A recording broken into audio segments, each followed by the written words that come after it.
Hey Google, where do suits come from? According to Wikipedia, the modern lounge suit appeared in the late 19th century but traces its origins to the simplified, sartorial standard of dress established by the English King Charles II in the 17th century. Alright, let's get into it.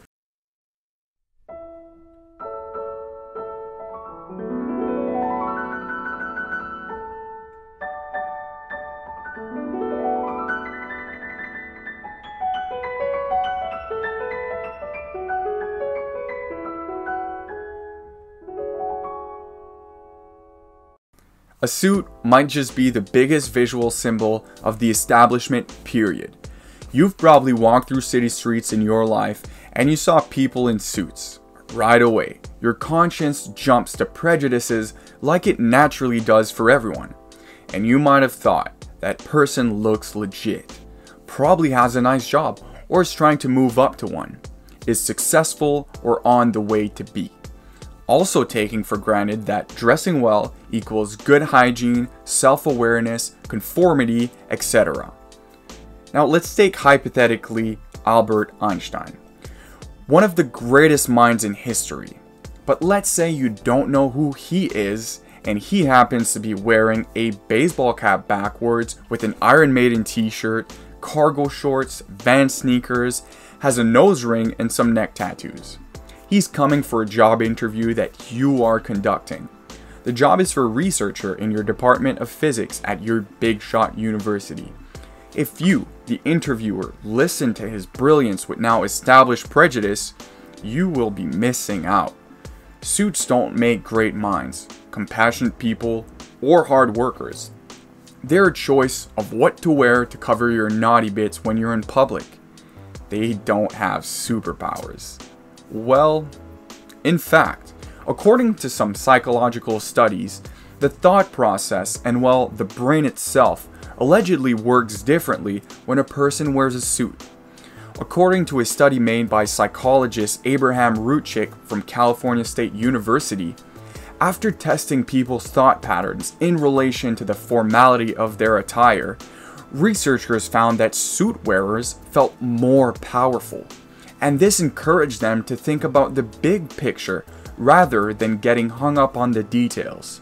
Or in psychology terms, donning a suit encouraged abstract processing rather than concrete processing. It also showed that wearing a suit makes you take criticism better and even made you be a smarter spender. The tradition is deep rooted in our brains. In this scenario I'm about to give, I'm assuming that this study is flawless, but it might not be the case, so I encourage all of you to check out more studies on this subject.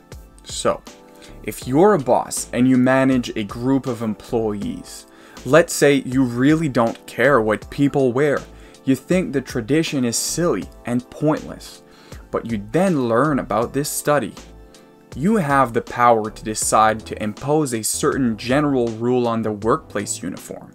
So, you must consider the results of this study. One of your goals as a boss is to have your employees to be as productive as possible.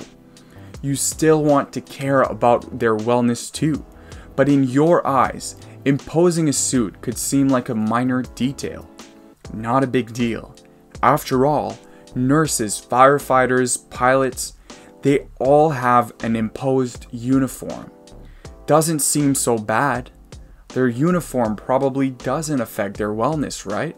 So logically, you would have a strong argument to play the odds and make a rule to wear suits. I said play the odds since the benefits for wearing a suit is a general tendency, not a universal, unilateral law of the universe. It isn't the case for 100% of the population. However, playing the odds is a defendable decision to make, though you do have to assume that your employees are the norm in this case. On top of this, if your employees interact with people outside of the company when they are representing the company, those other people also have values and prejudice regarding professional attire. So once again, it's completely logical to play it safe and go for what is culturally accepted.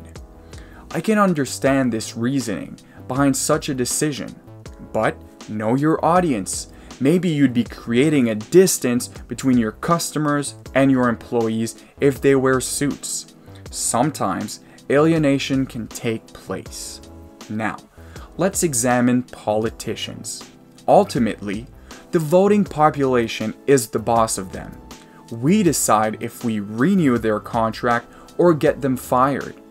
It's completely up to everyone's individual values and prejudices. It's up to us if we think it's necessary to wear a formal attire or not. Politicians that want to get elected will sometimes forego their preferences and part of their personal expression for a more important fulfillment to them, which would be associated to being elected. Maybe reluctantly wear a suit, but you will have a better chance of getting your policy-related ideas heard and maybe even represented. They know that the safe decision is to be full-on formal because of the culture. However, some politicians that try to know their voters better will go for a different angle. For example, a politician in a riding with many working-class jobs might opt to roll their sleeves and leave the coat at home. Take a few pictures of themselves with a construction hat on. Then, you have the rare politicians that value the liberty to wear unconventional clothing and do so themselves during their campaigns and during working hours of their mandate. I most certainly applaud them. And maybe it's naive of me, but I'll assume that they are most likely in the part of the population that is an exception to the tendency observed in the referred study. Maybe, just maybe, they could slowly enable more and more people to work at their best capacity without wearing the suit of imagined superpowers. Fashion changes by having risk-taking trendsetters leading the way. In my analysis, I think the trick is simply to wear an outfit that enables your confidence. Maybe it's a chicken suit, and the confidence it gives you makes you reap the general benefits of the suit of imagined superpowers. Go Bruce Springsteen style. Wear a jean jacket and a bandana. Walk down the streets, see if you feel like the boss. Maybe it's, well, this? Whatever works. That being said, I personally like wearing comfortable clothes. Don't get me wrong, I love wearing suits when I feel like it. But I would say that keeping a good hygiene, wearing something comfortable, and simply appropriate, I will feel more productive, happy, in a better mood, which makes me a greater colleague. Consider this. How in the name of Merlin is anyone comfortable wearing a suit during hot summer days? I want to wear shorts and a t-shirt. How do you get work done while your head is spinning from overheating and every exterior surface of your body is gushing out a liquid substance screaming, "Get me out of this suit-shaped oven"? It really sucks. Having to be judged because what I wear will somewhat filter negatively everything about me is unfortunate. Keep in mind, this is just a lesser version of racism. It's important to recognize that. Still, it isn't a bad thing to open a dialogue on something that is relevant to today's society. There are so many things to talk about, and I'm just getting started. On a quick note, regarding women's formal attire, I'd be talking out of my hat if I went more into detail. It seems much more complicated because it goes way beyond the classic suit. There are so many contradictory standards on what women should wear, and I think it's a bit confusing. I wouldn't be surprised if I learned that even women don't fully understand what is expected of them either. Does anyone? I'll just give the same conclusion as I did earlier. Wear an outfit that enables your confidence. Be a courageous trendsetter if you want to. But I'd love to know what you think about this. Maybe talk about your personal experience with expectations of others and formal attire in general. Now, I will leave you with this wise quote. You can do anything and be a star. You can dress like whoever you want and you can do whatever you want. If you want to wear a meat suit like Lady Gaga, good. She's freaking amazing. She's doing that and she's unbelievable. I can wear a t-shirt and still be great too. So that's what I'm proving to people. Quote from Alessia Cara. To everyone, love and be loved. Live and let live. You can rise above and give. Sleep on it. You'll be wiser tomorrow.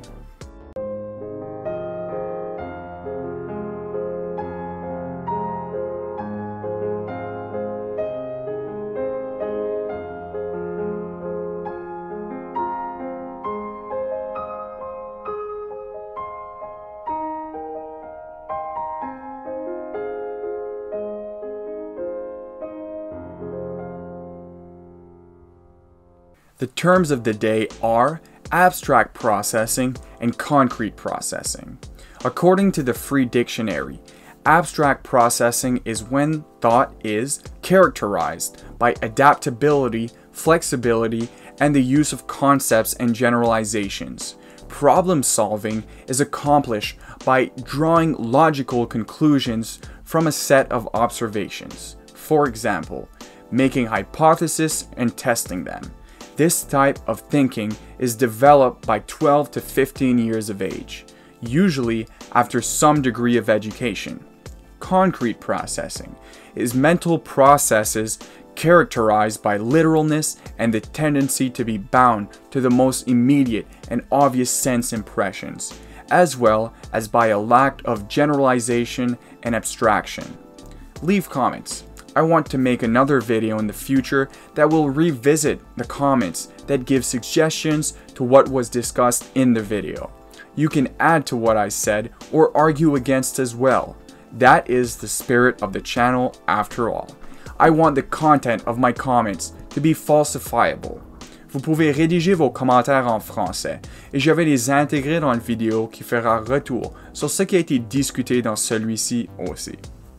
And of course, like the video and subscribe if you enjoy the content. I want you to be a part of the experience. We'll hopefully get wiser together.